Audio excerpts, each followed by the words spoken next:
Ce message vous est présenté par l'Assemblée chrétienne Le Tabernacle. www.letabernacle.net.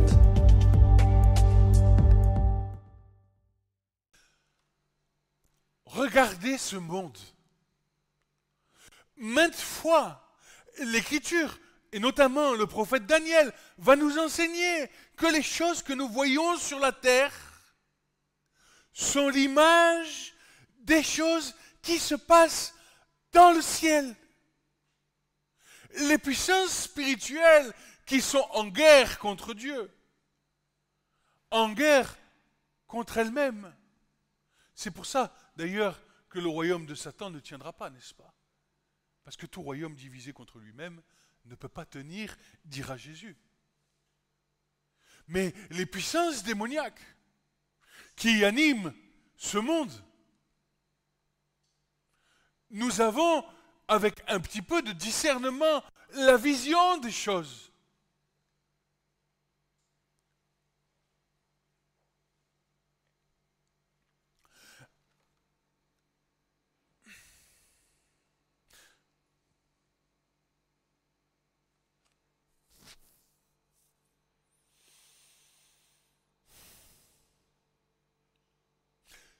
Paul dira, et c'est pour ça que Paul dira, ne vous conformez pas au siècle présent, mais soyez renouvelés dans votre intelligence pour connaître quoi? C'est la volonté de Dieu qui est bonne, qui est sainte, qui est pure, qui est parfaite. Parce que Paul dira, je ne veux pas que vous ayez communion avec les démons. Je ne dis pas que toute personne que tu croises dehors a un démon. C'est pas ça que je dis. Ce que je dis, c'est que le monde dit que le monde appartient à ceux qui se lèvent tôt, mais la Bible dit que le monde appartient au prince de ce monde, qu'il gît sous la puissance de Satan. C'est pas moi qui dis. C'est Jean.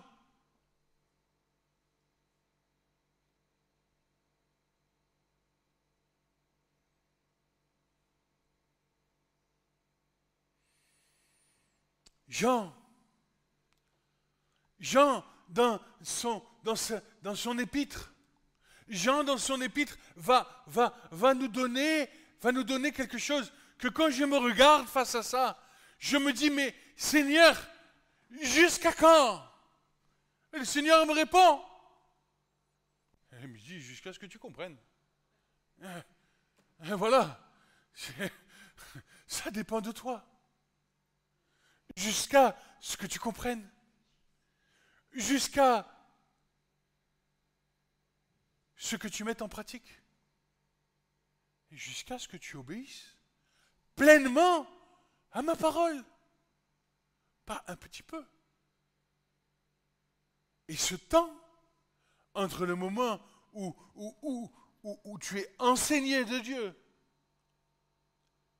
ce moment où tu commences à mettre en pratique les choses de Dieu, et ce moment où tu acquiers cette maturation spirituelle, cette maturité, spirituelle, eh bien écoute, ça a duré 40 ans pour Israël dans le désert. Mais Dieu fait la chose parce que nous sommes ses enfants. Et Dieu est un Père, un bon Père qui prend soin de chacun d'entre nous, qui prend soin de notre passé, qui s'en souvient, qui se souvient des choses par lesquelles nous sommes chacun d'entre nous passés dans notre enfance, et dans l'enfance de nos parents, et dans l'enfance de nos arrière-grands-parents et de nos grands-parents, se souvient de toutes ces choses. Et petit à petit, il coupe les liens et il brise les chaînes que l'ennemi a mis sur nos vies. Cela pourrait nous pourrions croire que cela se fait d'un seul coup. Dis-moi, si c'était comme ça, à quoi bon la grâce de Dieu? À quoi bon que Jésus, encore l'agneau immolé dans les cieux? Seulement, ouvre tes oreilles, ouvre ton cœur à ce que dit Dieu. Ouvre ton cœur à sa parole. Ouvre ton cœur à son esprit. Et si par hasard, tu entends la voix du salut, s'il te plaît, n'endurcis pas ton cœur.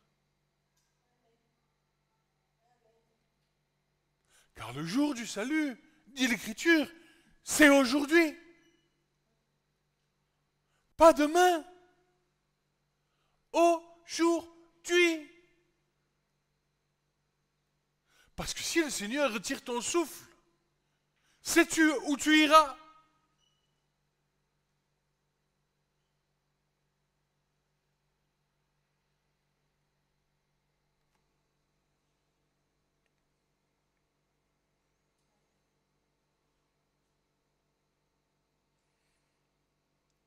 Jean, dans son épître au chapitre 5, dira ceci. Quiconque croit que Jésus est le Christ est né de Dieu. Amen. Quiconque aime celui qui a engendré, aime aussi celui qui est engendré de lui. Tu vois, tu ne peux pas aimer le Fils sans le Père, et tu ne peux pas aimer le Père sans le Fils. Et Jésus dira aux pharisiens, vous ne connaissez ni moi ni mon Père. Sinon, vous auriez su qui j'étais. Par ceci, nous savons que nous sommes, par ceci nous savons que nous aimons les enfants de Dieu. C'est quand nous aimons Dieu et que nous gardons ses commandements. Car c'est ici l'amour de Dieu, que nous gardions ses commandements. Et ces commandements ne sont pas pénibles, parce que tout ce qui est né de Dieu est victorieux du monde. Et c'est ici la victoire qui a vaincu le monde, à savoir notre foi. Qui est celui qui est victorieux du monde, sinon celui qui croit que Jésus est Fils de Dieu? C'est lui qui est venu par l'eau et par le sang. Jésus le Christ, non seulement dans la puissance de l'eau, mais dans la puissance de l'eau et du sang. Et c'est l'Esprit qui rend témoignage, car l'Esprit est la vérité. Il y en a trois qui rendent témoignage, l'Esprit, l'eau et le sang. Et les trois sont d'accord pour un même témoignage. Si nous recevons le témoignage des hommes, le témoignage de Dieu, lui, est encore plus grand. Car c'est ici le témoignage de Dieu qu'il a rendu au sujet de son Fils. Celui qui croit au Fils de Dieu a le témoignage en dedans de lui-même. Et celui qui ne croit pas Dieu l'a fait menteur, car il n'a pas cru au témoignage que Dieu a rendu au sujet de son Fils. C'est ici le témoignage, c'est que Dieu nous a donné la vie éternelle, et cette vie est dans son Fils. C'est ici le témoignage, celui qui a le Fils a la vie, celui qui n'a pas le Fils de Dieu n'a pas la vie. Je vous ai écrit ces choses afin que vous sachiez que vous avez la vie éternelle, vous qui croyez au nom du Fils de Dieu. Et c'est ici la confiance que nous avons en lui, que si nous demandons quelque chose selon sa volonté, il nous écoute. Et si nous savons qu'il nous écoute, quoi que ce que nous demandions, nous savons que nous avons les choses que nous lui avons demandées. Et voici, si quelqu'un voit son frère pécher d'un péché qui ne soit pas à mort, il demandera pour lui et lui donnera la vie, à savoir que ceux qui ne pêchent pas, à ceux qui ne pêchent pas à la mort. Et s'il y a un péché à la mort, pour ce péché-là, je dis qu'il ne demande pas. Toute iniquité est péché. Et il y a tel péché qui n'est pas à la mort. Nous savons que quiconque est né de Dieu ne pêche pas. Mais celui qui est né de Dieu se conserve lui-même et le méchant ne le touche pas. Nous savons que nous sommes de Dieu et que le monde entier gît dans la puissance du méchant. Et nous savons que le Fils de Dieu est venu et qu'il nous a donné une intelligence afin que nous connaissions le véritable et que nous sommes dans le véritable, à savoir Jésus-Christ, son Fils.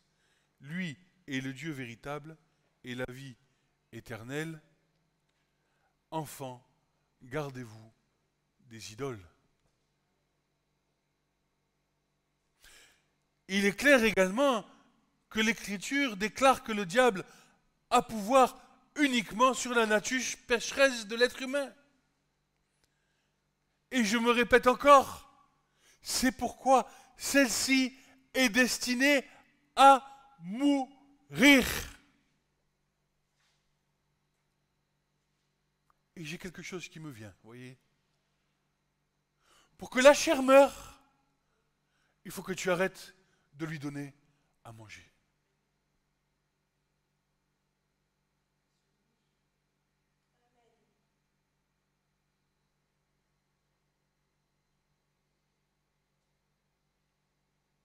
Paul avait bien compris ces choses. Et il dira, après avoir fait la démonstration de la résurrection à ses frères, les Corinthiens, il leur dira ceci: or je dis ceci, frères, que la chair et le sang ne peuvent pas hériter du royaume de Dieu. Écoute bien où est-ce qu'il enfonce le clou. Et que la corruption non plus n'hérite pas de l'incorruptibilité.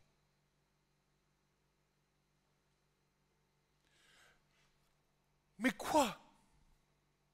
Jean, le bien-aimé de Jésus, qui écrit une chose vers l'an 60 de notre ère, l'effusion du Saint-Esprit, eux qui avaient vu, comme dans l'Évangile, ce que nos yeux ont vu, ce que nos mains ont touché, ce que nous avons entendu de la part de la parole vivante. Mais regarde comme ça a été distillé dans le temps. Regarde les combats que nous menons aujourd'hui contre notre propre vie. Si du moins tu mènes un combat. Si du moins l'Esprit de Dieu habite en toi.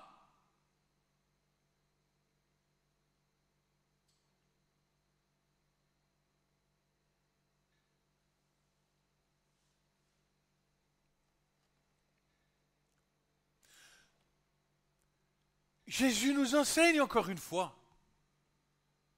Matthieu 10, 34 à 39.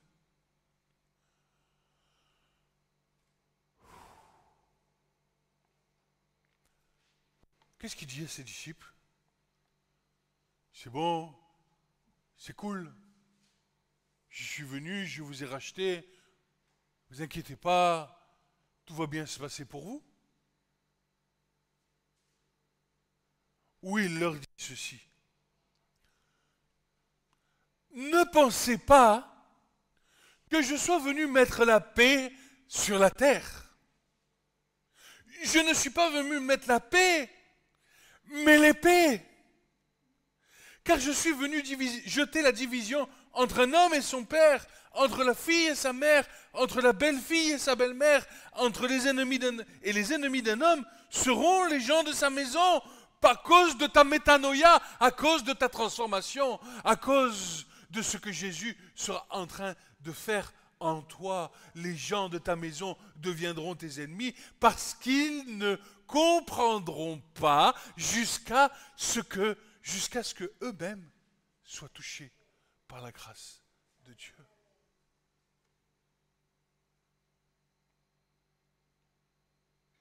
Je suis venu jeter l'épée. Celui qui aime père, mère plus que moi n'est pas digne de moi. Celui qui aime fils, fille plus que moi n'est pas digne de moi. Et voilà, celui qui ne prend pas sa croix et ne vient pas après moi n'est pas digne de moi. Et celui qui aura trouvé sa vie la perdra, et celui qui aura perdu sa vie pour l'amour de moi la trouvera. Tu comprends?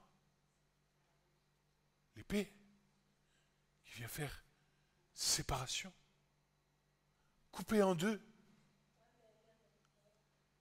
D'ailleurs, mon frère l'avait dit, et je l'ai regardé, et effectivement, le mot épée ici, c'est makeira, et makeira, c'est l'épée à double tranchant dont se servait le sacrificateur pour découper les animaux.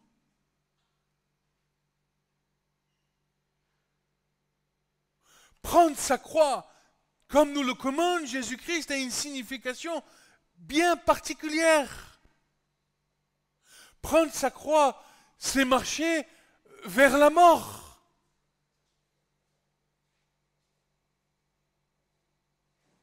Mais dis-moi,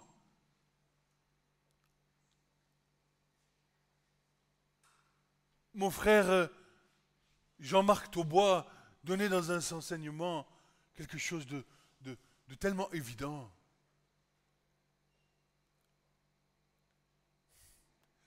Et de tellement paradoxal. Parce que dès qu'un bébé vient à la vie, nous voyons la vie. Mais dis-toi que dès qu'un bébé vient à la vie, c'est là qu'il commence à mourir.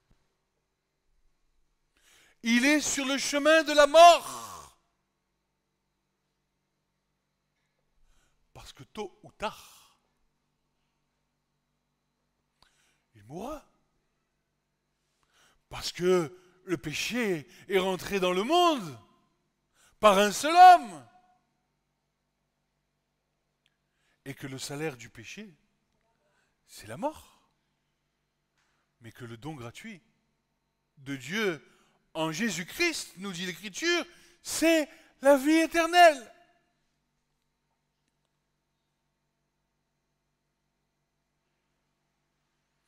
Mais je ne veux pas mourir. Mais si tu ne meurs pas, tu ne peux pas avoir la vie. C'est-à-dire que si tu ne délaisses pas les plaisirs de la chair, tu ne pourras pas avoir pleinement la vie de Dieu. Puisque la chair est inimitié contre Dieu. Donc, il y a un choix à faire. Le salut te permet aujourd'hui d'avoir le choix. Le choix d'une marche vers la mort ou le choix d'une marche vers la vie éternelle. Et c'est ce que Dieu dira à son peuple Israël. Voici, j'ai mis devant toi deux chemins. Le chemin de la vie et de la bénédiction et le chemin de la mort et de la malédiction, mais moi, ton Dieu, je t'ordonne, je te commande, je t'encourage à choisir la vie.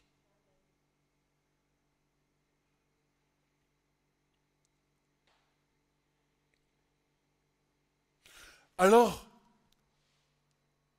quand tu viens au Seigneur, tu commences à prendre cette croix, une marche vers la mort.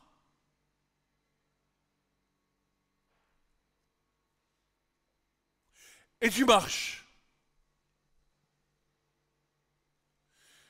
Et cette marche, elle peut être plus ou moins lente.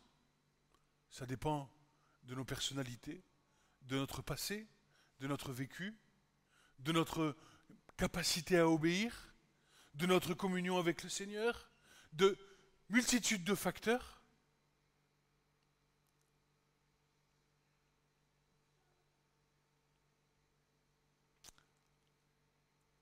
Ça, c'est la marche sur le terrestre. Mais dans l'Écriture, une position spirituelle plus tranchante nous dit que puisque Jésus est mort et qu'il est ressuscité d'entre les morts, alors il y a une certitude.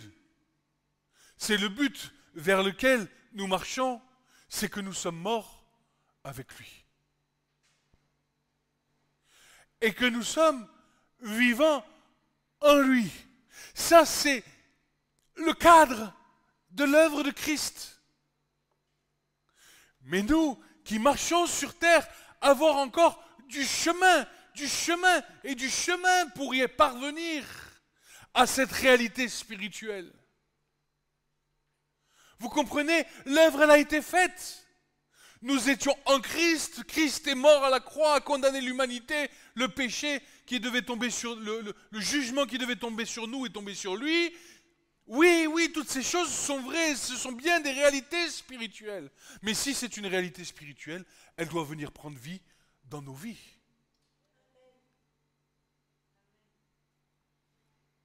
Et cette réalité spirituelle ne peut venir prendre vie dans nos vies qu'à partir du moment où tu marches. Ça ne va pas venir quand tu es à la plage allongé sous le parasol à boire du lait de coco.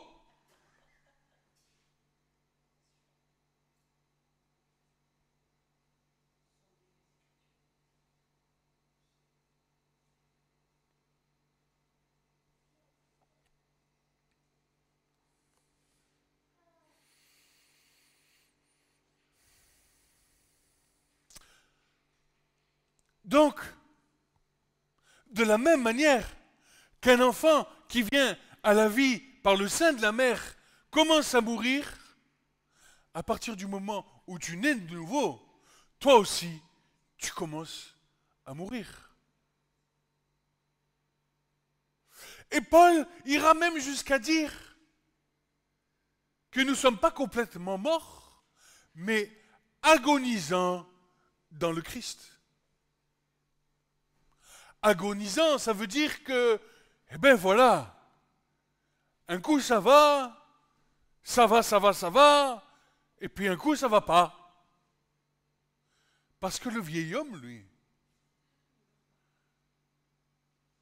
il ressuscite.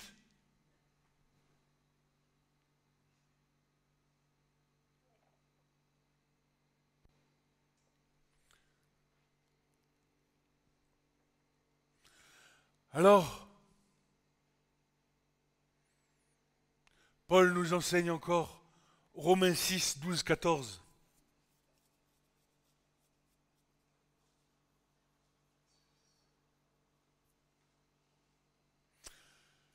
Que le péché,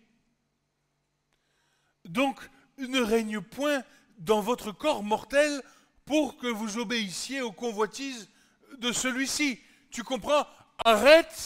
Arrêtons de donner à manger à la chair. Ah oui, mais ma chair, elle a faim. Et quand j'ai faim, je mange. Ah oui.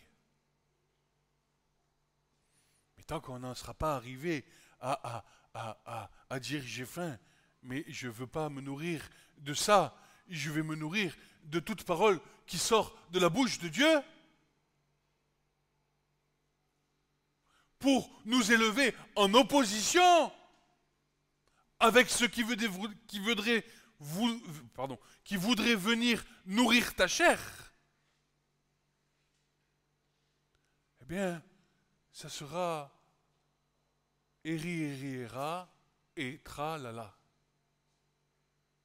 On recommencera.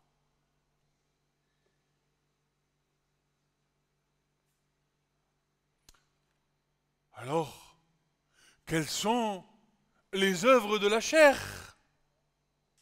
Eh bien, on les connaît. On lit tous les jours ce verset. Et d'ailleurs, on a tendance à l'oublier, ce verset, et on lit plutôt le fruit de l'esprit. Hein? Eh oui. Eh oui. Hein? Voilà, le fruit de l'esprit, tout le monde connaît. Hein? L'amour, la patience, la bienveillance, hein? Et toutes ces choses, et toutes ces choses, et toutes ces choses. Mais alors, là, je vais faire un descriptif. Je vais faire un descriptif, on va dire, simple. Et je pense que prochainement, je vais m'attacher à ce que sont les mots qui sont là. Qu'on puisse avoir une vision panoramique 360 de ce que ça veut dire. De rappeler à nos consciences. Pourquoi? Eh bien, je vais vous expliquer. Ou plutôt, l'Écriture va vous expliquer. La foi vient de ce que l'on entend, et ce que l'on entend, c'est la parole de Dieu.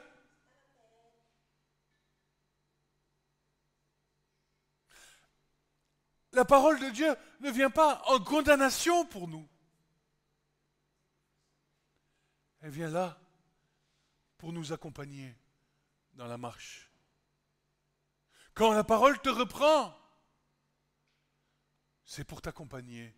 Jamais pour te condamner. Jamais pour te condamner. Car Jésus n'est pas venu dans le monde pour condamner le monde, mais pour sauver le monde. Alors quand tu te sens repris, accepte. Et puis tu verras comment le Seigneur est juste et bon. Combien ta miséricorde s'étend et durera toujours. Au lieu de contester en disant « Oh, il est trop dur. Oh, il manque d'amour. » Non. Au contraire. Les œuvres de la chair, donc, sont manifestes. Lesquelles sont la fornication, l'impureté, l'impudicité, l'idolâtrie, la magie sous toutes ses formes, spiritisme, consultation avec les morts, pas les morts, les étoiles des cieux, l'horoscope, la pleine conscience, tout ce que tu peux trouver dans ce monde qui peut te faire croire que l'homme va devenir meilleur en dehors de l'œuvre de la croix. Tout ce que tu pourras acheter. Bouddhisme, toutes ces choses.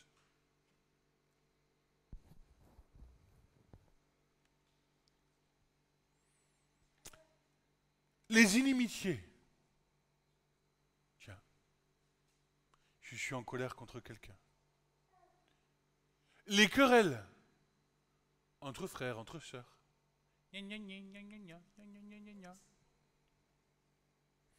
Les jalousies.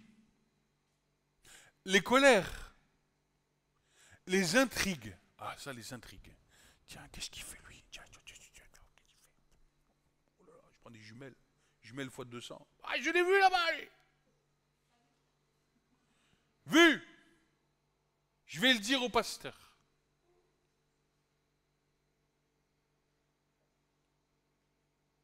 Les divisions. Ah oui, mais moi je ne suis pas d'accord avec ce que tu dis. À moi la dîme, ben, c'est pas biblique. À moi la dîme, non. La dîme c'était du temps de Moïse.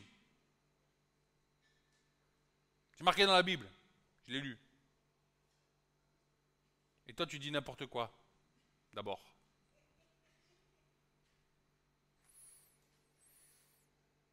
Ah, j'aime bien dire ça. C'est pas biblique.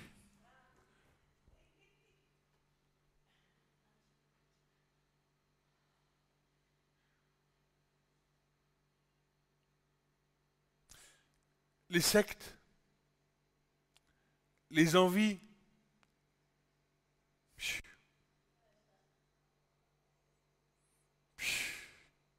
Tiens, j'ai eu ma paye. Qu'est-ce que je vais aller faire? Tiens, allez. On va m'acheter des nouvelles TN.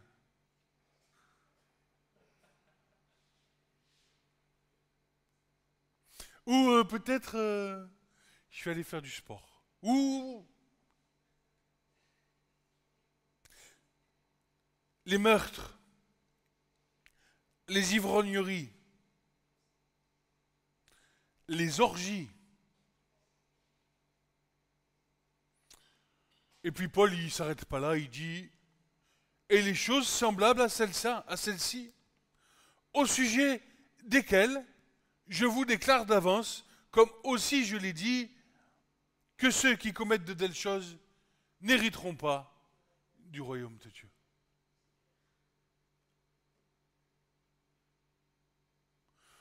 Là-dedans, il y a l'homosexualité, il y a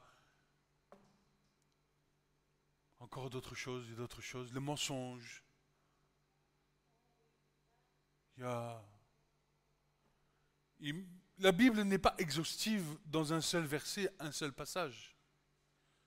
Elle va nous faire comprendre, et c'est pour ça que Paul dira, soyez pleinement enracinés dans la parole de Dieu, vivez richement la parole de Dieu, lisez-la, ingérez-la, mangez-la, pour être sûr d'avoir le bon garde-fou, non selon les éléments de ce monde, mais selon la parole de Dieu. Et quand une chose n'est pas marquée explicitement dans la parole de Dieu, eh bien, demandez au Seigneur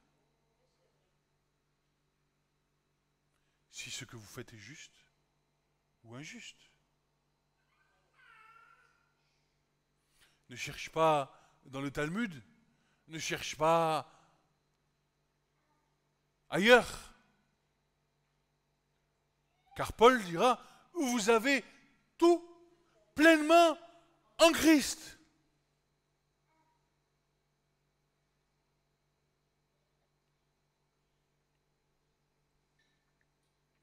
Alors, Jésus n'a pas fini avec ses disciples. Et Jésus n'a pas fini avec nous, n'est-ce pas? Et il leur dit, Luc, verset 22, 35 à 38.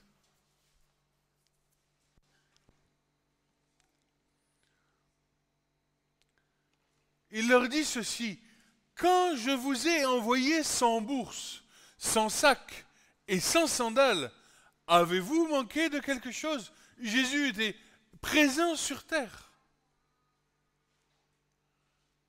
Il leur déléguait son autorité. Et à l'image du peuple hébreu sorti d'Égypte sans rien, Jésus dit à ses disciples, avez-vous manqué de quelque chose? De la même manière que Dieu dit à son peuple, Israël, est-ce que ton vêtement s'est usé? Est-ce que tes pieds se sont enflés?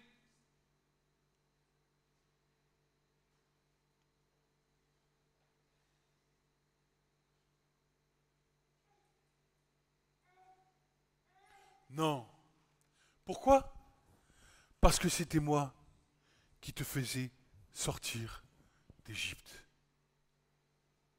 Et du temps où Jésus était sur terre, déléguant son autorité à ses disciples, leur dit la même chose. Je vous ai envoyé sans bourse, sans sac, sans sandales. Avez-vous manqué de quelque chose? Israël, as-tu manqué de quelque chose dans le désert? La manne tombait du ciel. J'étais présent, je vous nourrissais. Vous étiez au creux de ma main. Et les disciples répondirent, nous n'avons manqué de rien. Et Jésus leur dira ceci. Il leur dit donc, mais maintenant, que celui qui a une bourse la prenne. De même que celui qui a un sac, écoute, et que celui qui n'a pas d'épée vende son vêtement et achète une épée. Jésus allait partir. Et d'ailleurs, on va le voir juste après. Jésus allait s'en aller. Il était en train de dire à ses disciples, achetez une épée. Les disciples n'avaient rien compris, bien sûr. Alors il leur dit, car je vous dis qu'il faut encore que ceci qui est écrit soit accompli en moi. Il a été compté parmi les iniques. Ça y est, les disciples, ils entendent ça. Qu'est-ce qu'ils font? Ils disent, Seigneur, voici 2 épées. Et Jésus répondit, c'est assez. Et il voulait trancher la tête de ceux qui allaient enlever Jésus. Mais Jésus était en train de leur parler de l'épée spirituelle qui allait remplacer son autorité sur la terre, celle qu'il allait envoyer par le Saint-Esprit pour que les disciples puissent mourir eux aussi à eux-mêmes. C'est pourquoi Paul dira ceci, prenez aussi le casque du salut et l'épée de l'esprit. Il n'a pas dit le casque du salut et la cuirasse de la justice, ou il n'a pas dit le casque du salut et les souliers de l'évangile. Non, le casque du salut. Tu es sauvé. Et l'épée de l'esprit pour combattre. L'épée de l'esprit qui est quoi? Dites-moi ce qu'est l'épée de l'esprit. L'épée de l'esprit, c'est la parole de Dieu. Donc si tu t'en vas combattre, tu ne peux que combattre selon les règles et les critères et les commandements de la parole de Dieu.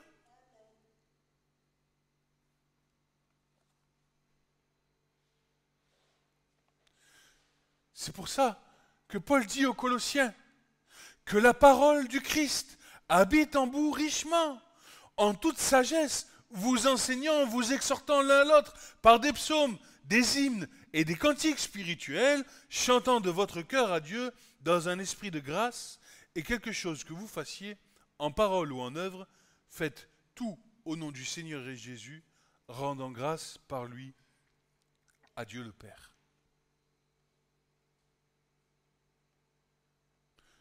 L'épée de l'esprit.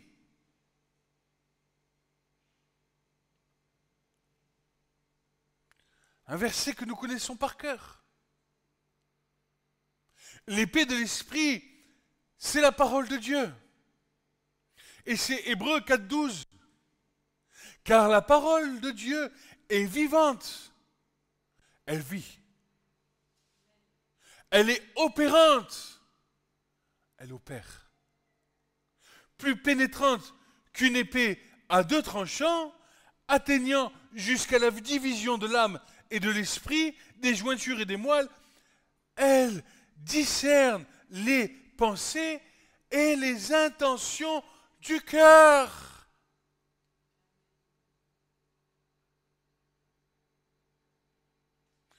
Et il n'y a aucune créature qui soit cachée devant lui, mais toutes choses sont connues et découvertes aux yeux de celui à qui nous avons affaire. Écoute, arrête de mentir à Dieu. Arrête de te cacher comme dans l'Éden.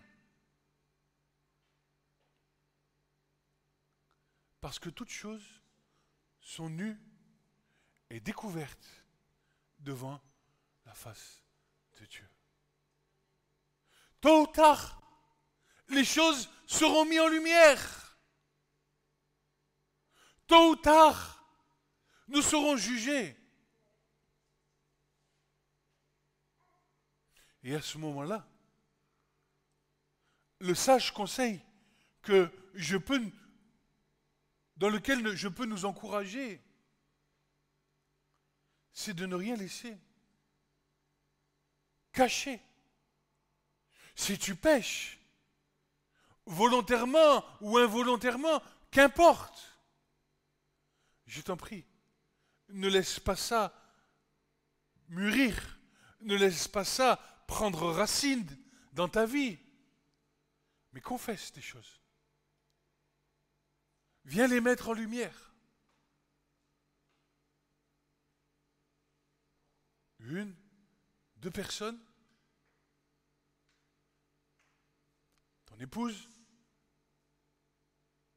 est un salut pour toi. Et quand il n'y a pas d'épouse, eh bien, il y a les frères et sœurs.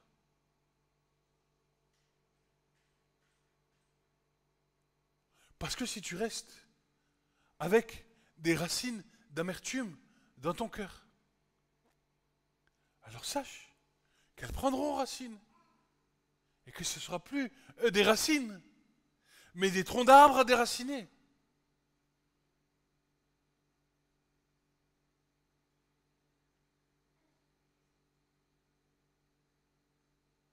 Et enfin, nous savons et nous comprenons parce que le Seigneur vient de nous enseigner que ce n'est pas contre la chair et le sang que nous devons combattre, mais contre les puissances, contre les autorités, contre les dominations, contre les légions d'anges déchus qui veulent ta peau.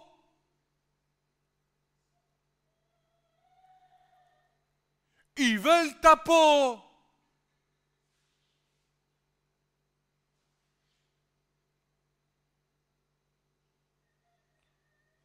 Mais grâce soit rendue à Dieu que nous lui appartenons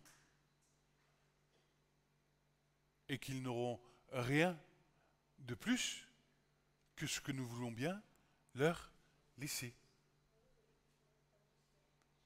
Amen.